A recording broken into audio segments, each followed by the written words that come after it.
Once upon a time, there was a mountain that rose out of a vast green forest. And in the forest there were birds and lakes and rocks and trees and rivers. The forest was also inhabited by a small group of people called the lizards. The lizards were simple people, and they had lived in the forest undisturbed for thousands of years in utter peace and tranquility. Once a year, when spring came and the first blossoms began to show, the lizards would gather at the base of the mountain to give thanks for all that they had. They thanked the birds, and they thanked the lakes, and they thanked the rocks, and the trees, and the rivers. But most importantly, they thanked Iculus. Iculus lived on top of the mountain, or at least everyone thought so, for no one had actually ever seen him. But they knew he existed because they had the Helping Friendly Book. Iculus had given the Helping Friendly Book to the lizards thousands of years earlier as a gift. It contained all of the knowledge inherent in the universe and had enabled the lizards to exist in harmony with nature for years. And so they lived, until one day a traveler arrived in Gamehenge. His name was Wilson, and he quickly became intrigued by the lizard's way of life. He asked if he could stay on and live in the forest, and the lizards, who had never seen an outsider, were happy to oblige. Wilson lived with the lizards for a few years, studying the ways of the Helping Friendly Book, and all was well, until one morning, when they awoke and the book was gone. Wilson explained that he had hidden the book, knowing that the lizards had become dependent on it for survival. He declared himself king and enslaved the innocent people of Gamehenge. He cut down the trees and built a city, which he called Prussia, and in the center of the city he built a castle, and locked in the highest tower of the castle lay the Helping Friendly Book, out of the reach of the lizards forever. But our story begins in a different time, not in Gamehenge, but on a suburban street in Long Island, and our hero is no king sitting in a castle. He is a retired colonel, shaving in his bathroom.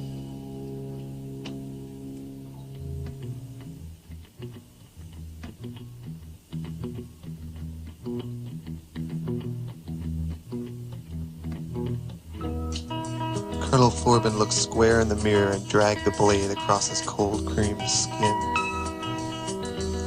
He saw the tired little folds of flesh that lay in a heap beneath his eyes. 52 years of obedient self-restraint, of hiding his tension behind a serene veil of composure. For 52 years he had piled it all on the back burner, and for 52 years it had boiled, frothing over in a turbulent storm inside of him. It had escaped through his eyes, reacting with the cigarette smoke and the fluorescent lights, and slowly accumulating into a sagging mass. He ran his dripping palm across the stubble on the nape of his neck and thought again about the door. He had discovered the door some months back on one of his ritualistic morning walks with his dog McGrupp. It had started out as a typical stroll, with McGrupp bounding joyously ahead of the preoccupied colonel. As they reached the apex of a hill, he saw it, and he knew it had always been there, and felt foolish for overlooking the door for so long. At first, he tried to ignore it, but he soon found that it was impossible. And slowly, his newly acquired knowledge transformed his dreary life into a prison from which there was only one escape. And on this morning, Colonel Forbin stepped through the door.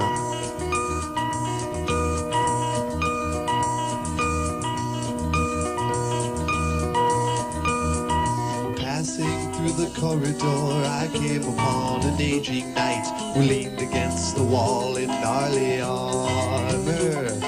He was on his way to see the king. Wilson, Wilson, Wilson. He led me through the streets of Prussia, talking as he tried to crush a bug that scurried underneath his boot heel. He said there was a place where we should go. So he led me through the forest to the edge of a lagoon, by which we wandered till we reached a bubbly spring. The night grew very quiet as we stood there. He lifted up his visor and he turned to me and he began to sing. He said, I come from the land of darkness. I said, I come from the land of doom.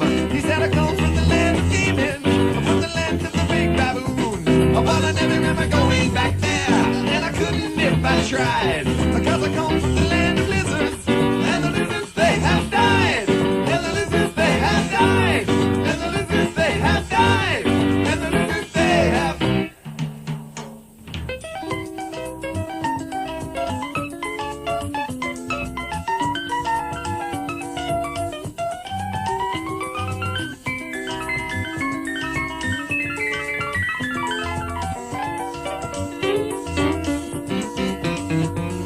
He told me that the lizards were a race of people practically extinct from doing things smart people don't do. He said he was once a lizard too.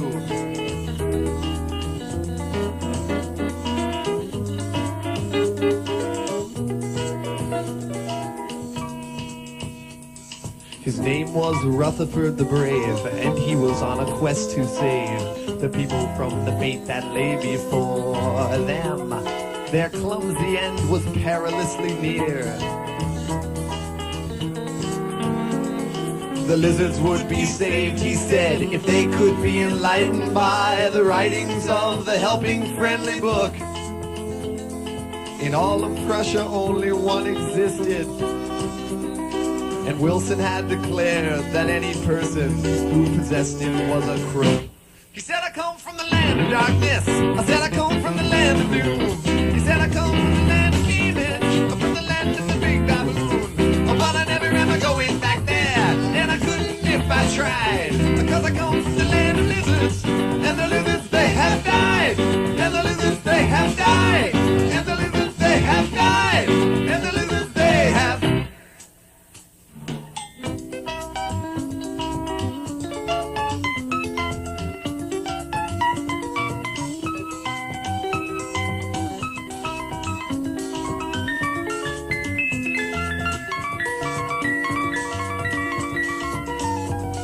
The helping friendly book, it seemed, possessed the ancient secrets of eternal joy and never-ending splendor. The trick was to surrender to the flow.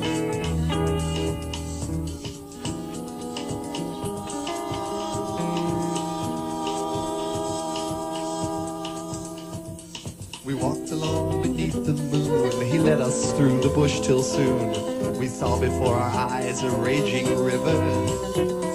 He said we can swim it if we try. And saying this, the knight dove in, forgetting that his suit of arms would surely weigh him down, and so he sunk. And as his body disappeared before me, I bowed my head in silence and remembered all the thoughts that he had thunk. He said, I come from the land of darkness. I said, I come from the land of doom. He said, I come from the land of demons. I'm from the land of the big baboon. But I never remember going back there, and I couldn't if I tried, because I come from the land of lizards, and the lizards they have. Oh, oh, oh, oh, oh, oh, oh, go, go, go, go, go, go, go, go, go, oh, oh, oh, oh, oh, go, go, go, go.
Rutherford and Forbin weren't alone. And suddenly, an unexpected movement caught his eye.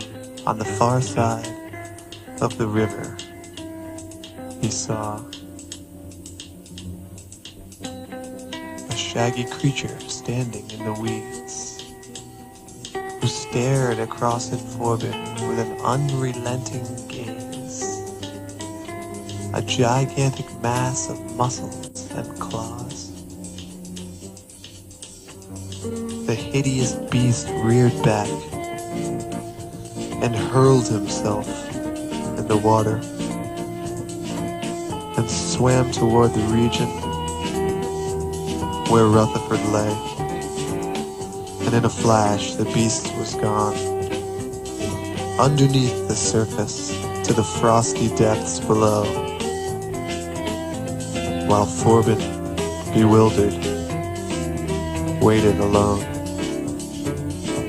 The seconds dragging by him seemed like hours, till finally the Colonel felt it all had been a dream. Defeated, he bowed his head and turned to go. Suddenly, with a roar, the creature emerged before him and held the brave knight's body to the sky. And the creature laid the knight upon the shore. And the Colonel fell beside his friend in prayer that he'd survive. And Rutherford, brave Rutherford, was alive.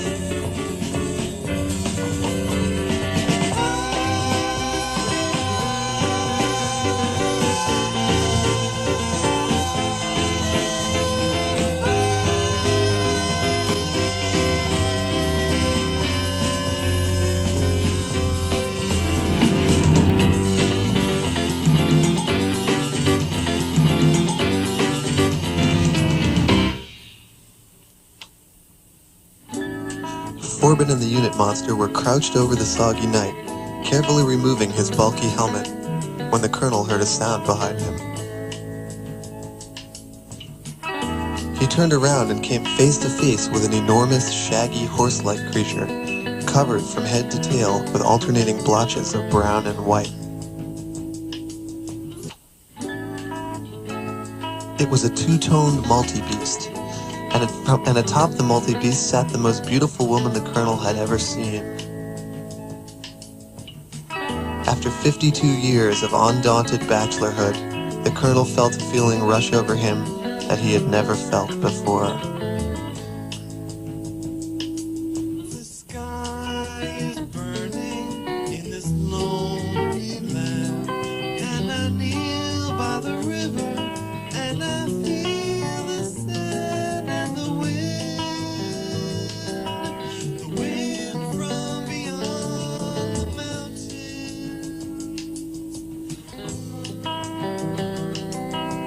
wind from beyond the mountains, and she comes to me in this lonely land, and looks down from the multi-beast on which she rides like the wind from beyond the mountains,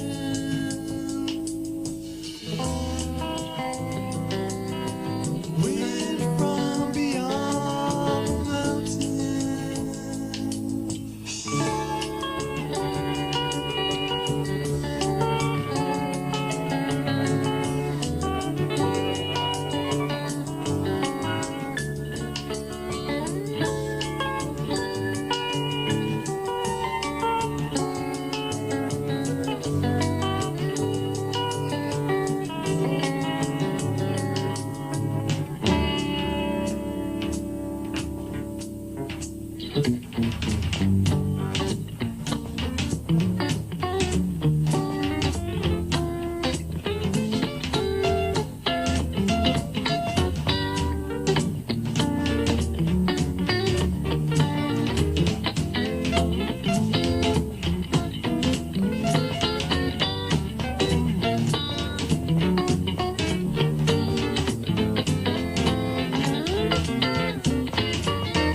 he could do.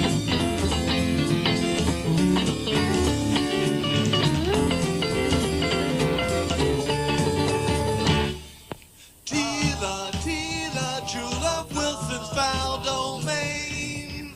Tila, Tila, true love Wilson's foul domain.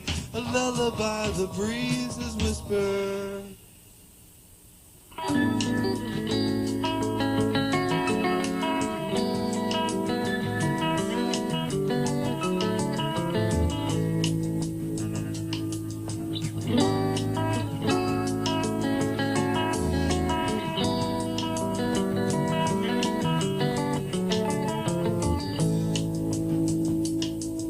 And I look into her eyes, and my frozen heart begins to thaw and burn till layer after layer melts away into a pool, a sky blue mirror of her eyes.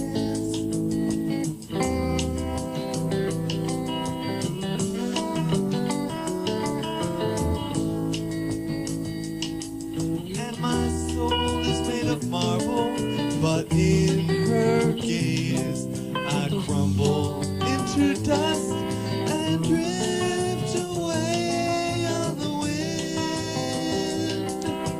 wind from beyond the mountain, wind from beyond the mountain.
Tila grew strong from her struggle to endure.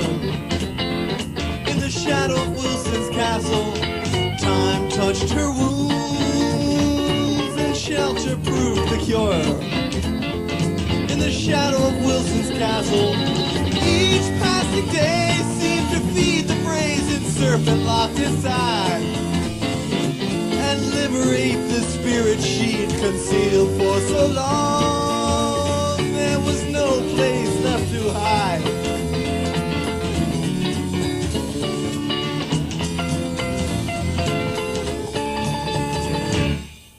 Tila, Tila, true love Wilson's foul domain.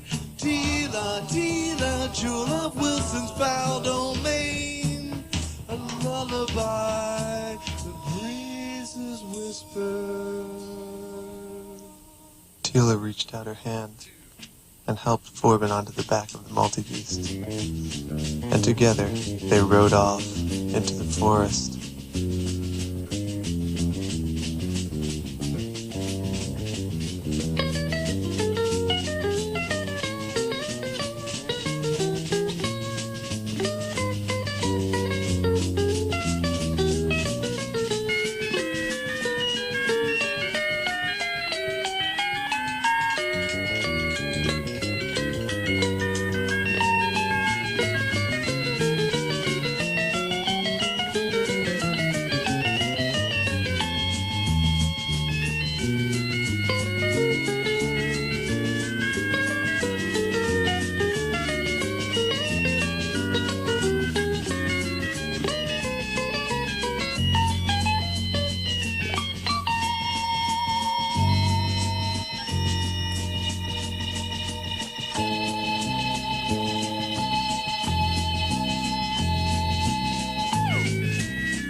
As they rode, Tila explained to him about Wilson and the helping friendly book.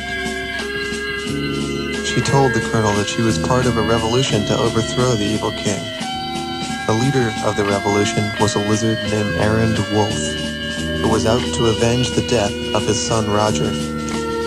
Roger, she said, had been executed by Wilson at the age of 14 on suspicion of treason. He had been abducted from his home and hung in the public square.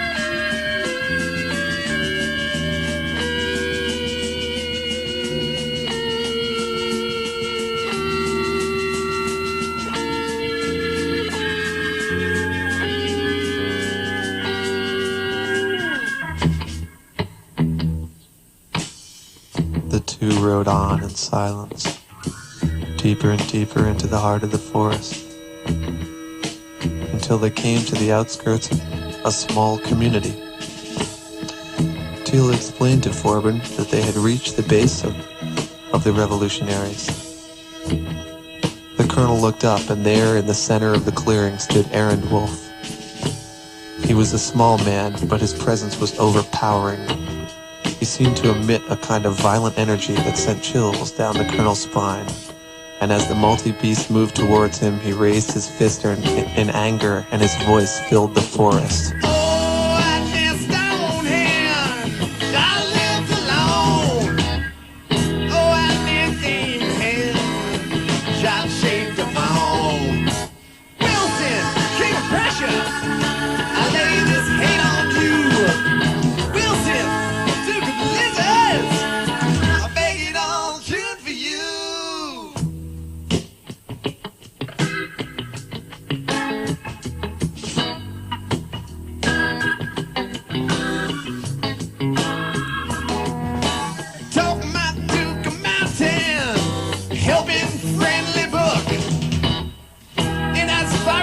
I think you bad crook. Wilson, king of pressure. I lay this hate on you. Wilson, Duke of Lizards. I beg it all tuned for you.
Rutherford the same.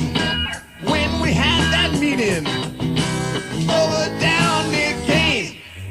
Wilson, king of pressure. I lay this hate on you. Wilson, duke of lizards. I beg it all tuned for you.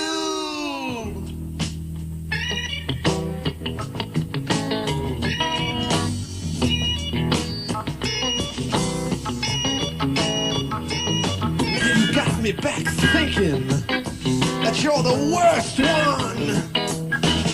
I must inquire, Wilson, can you still have fun, Wilson? Can you still have fun now, Wilson? Wilson, Wilson,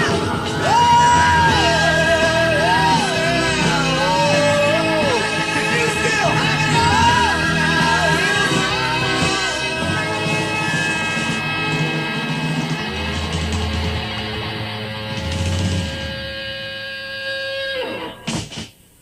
Blah, blah.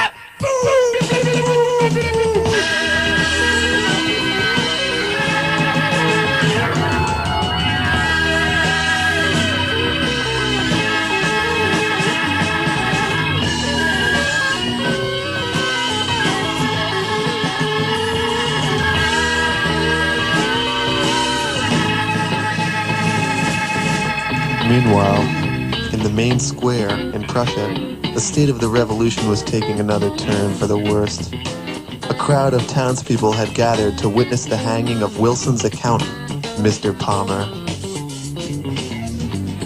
It seemed that Palmer had been a revolutionary himself and had been extorting Wilson's money to fund the revolution.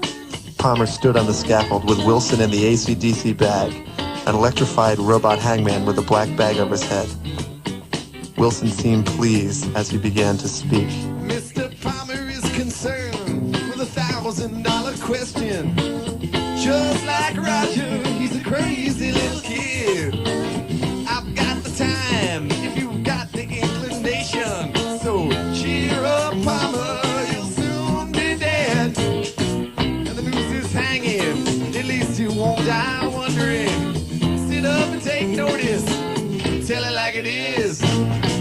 If I were near you, I wouldn't be far from you. I've got a feeling you know what you did. Ace in this bag. Ace in this bag. Ace in this bag. This bag. Ace in this bag. Ace in this bag. Ace in this bag. This bag. Time to put your money where your mouth is. Put 'em in the field and let 'em fight it out. I'm running so fast, my feet don't touch the ground. I'm a stranger here. I'm going now. Let's get down to the nitty-gritty. Let's get the show on the road. I'll show you mine if you show me yours. I'm breathing hard. Open the door. AC/DC bag. AC/DC bag. AC/DC bag. DC bag. AC/DC bag. AC/DC bag. AC/DC bag. DC bag. Brain dead and made of money. No future at all. Pull down the blinds and run for cover. No future at all. Who would have thought it? Well, that's where I am. No future at all.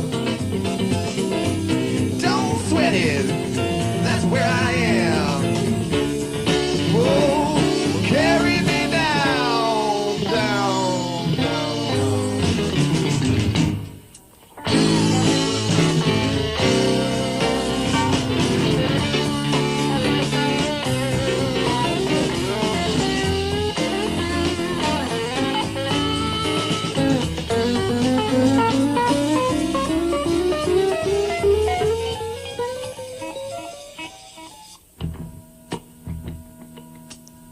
By that night, news of Palmer's death had traveled back to the camp.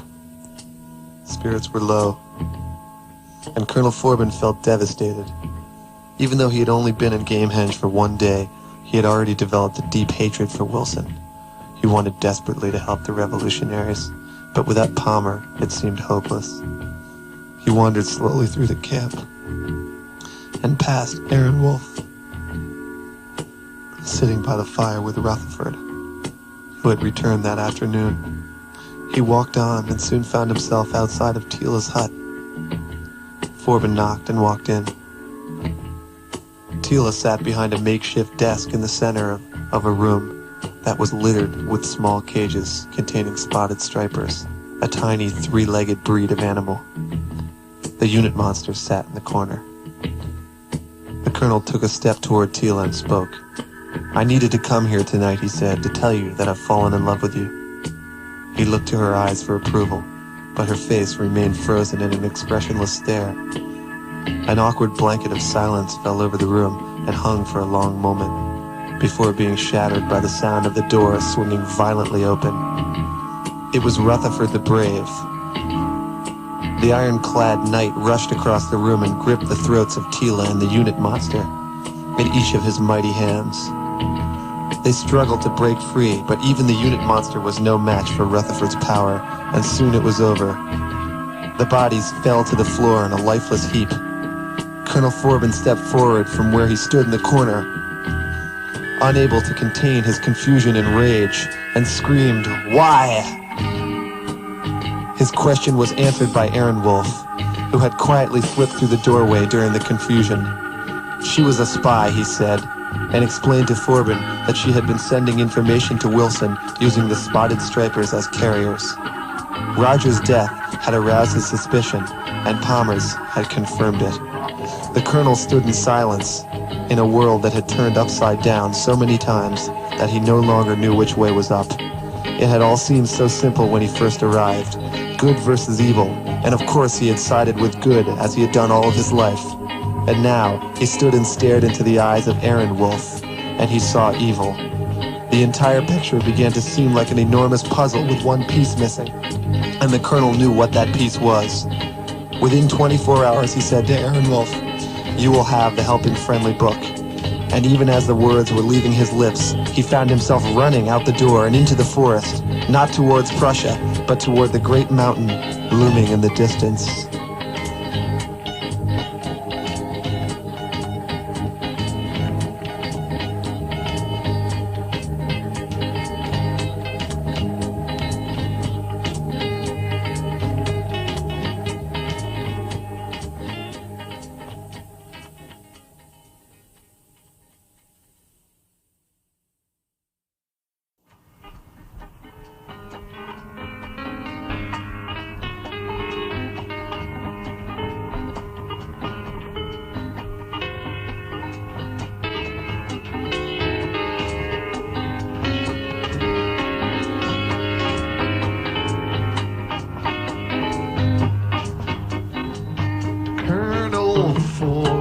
Stared up at the mountain and wiped away the beads of sweat that glistened on his brow. His tired feet were buried in the quagmire, and his bloodshot eyes saw all that lay between him and fulfillment of his vow. And he felt his fingers wrap around a knotted root and pull his body upwards to a sea-green mossy boulder, and he dragged his weary carcass up the mountain, and he climbed so slowly, he climbed so slowly,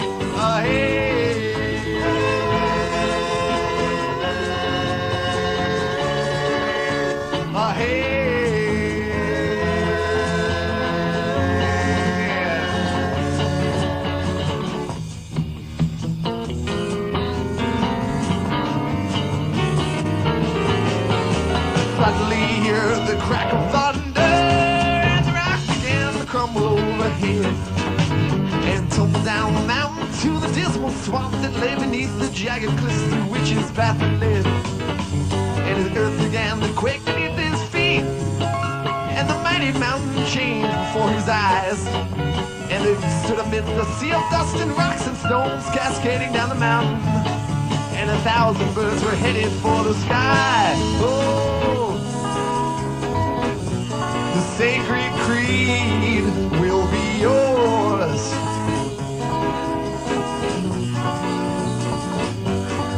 And if you wait till tomorrow,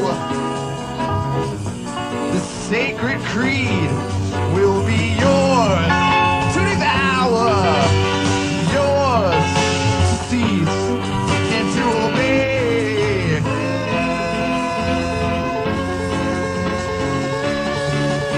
Oh,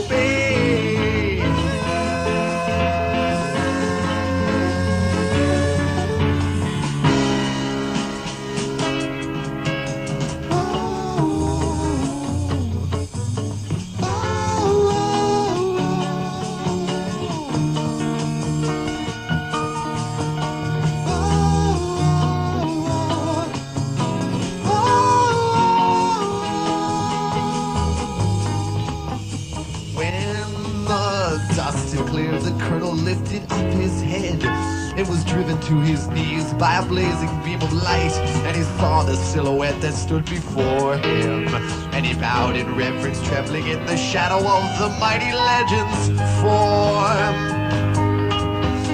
Iculus the prophet stood before his eyes, looking down on Colonel Forbin where he shuddered in the puddles and the muck. And he quietly addressed him, and he spoke so slowly, spoke so slowly ahead.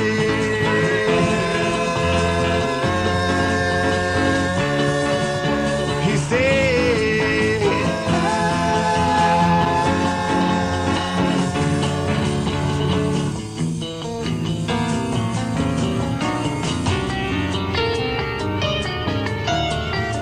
Foreman, I know why you've come here, and I'll help you with your quest to gain the knowledge that you lack.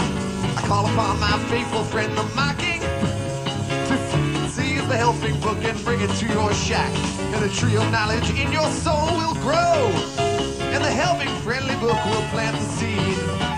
But I warn you that all knowledge seeming innocent and pure becomes a deadly weapon in the hands of avarice and greed. Oh, sacred greed will be yours.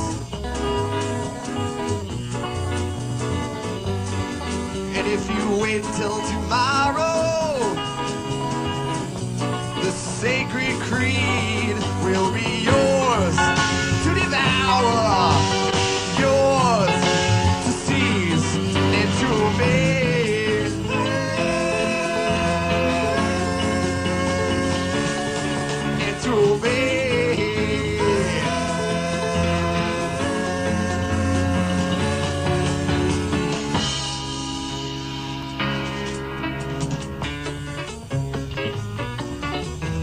Mockingbird swooped down out of the sky and landed on Iculus's shoulder. And Iculus whispered into the bird's ear, and it flew off toward Wilson's castle in the valley below.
The next morning at the camp, Aaron Wolf and Rutherford stood frozen in awe as the famous mockingbird flew out of the sky and laid the helping friendly book at their feet.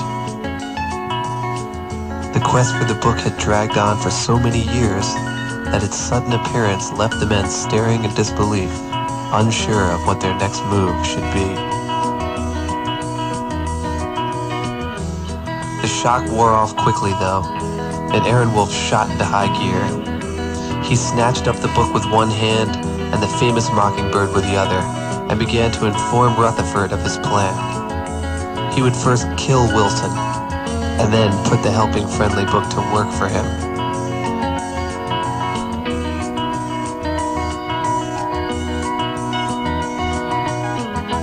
With Rutherford's aid, he fastened the famous mockingbird to a pole with glue and rubber bands to ensure the secrecy of his mission, and then set out to find the only man in Gamehenge who could handle the job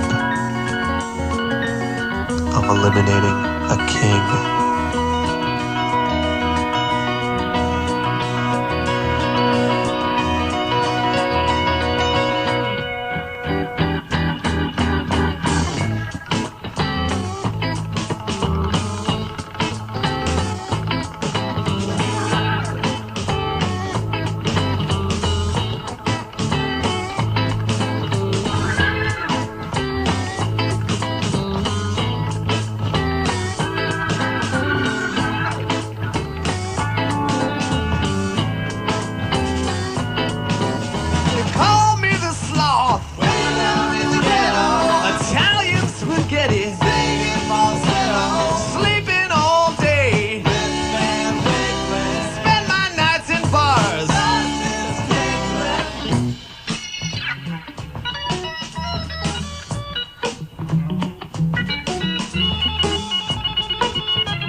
Colonel Forbin stared at the 14 bars that stood at the end of the cell.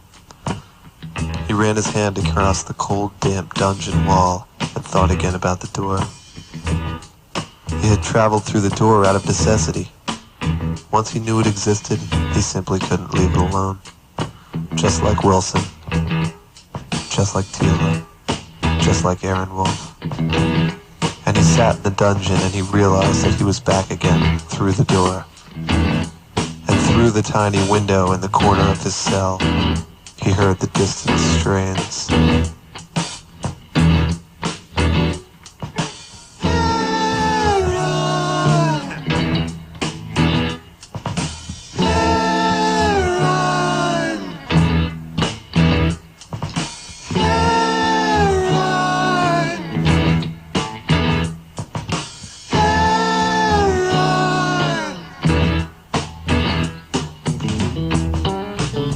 From the top of the mountain, Iculus looked down on all that went on below him.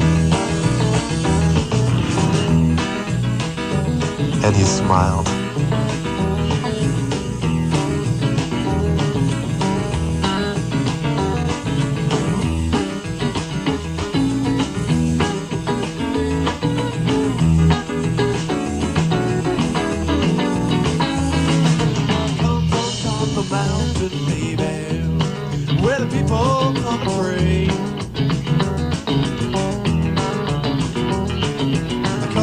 Top the mountain, baby, where the people gonna pray. There ain't no truth in action, unless you believe it anyway. I was riding down the road one day and someone hit a possum. I was riding down the road one day and someone hit a possum. The road was his end was the road, so they say. Oh, possum, possum.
possum. I was riding down the road one day and someone hit a possum. The road was his end was the road, so they say.